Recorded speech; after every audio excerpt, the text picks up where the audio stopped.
В принципе, можно поискать какие-то философские течения, практики, которые могут быть традиционные, использованы в современном обществе. Вы для себя такие нашли?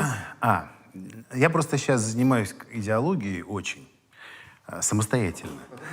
И хочу создать один проект, вернее, я его уже создал, я его создаю несколько лет, идеологический проект, вот, который, я думаю, что мы будем скоро опубликовывать.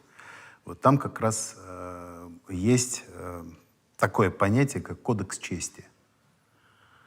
Вот. Таких кодексов, вот, вы удивитесь, но на Земле, насколько я знаю, может быть, были еще. Скорее всего, наверное, были, но я просто не в курсе.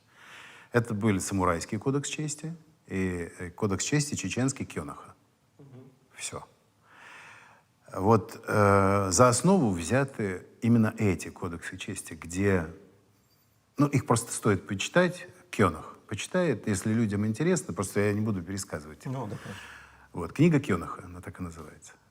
Вот там все постулаты, в общем-то, каким человек должен быть. В общем-то, и в «Скрижалях» написано то же самое. В общем-то, еще Моисей нам Да, тоже там сигналил, да. приветы что, передавал, ребята, да. Как бы, ребята,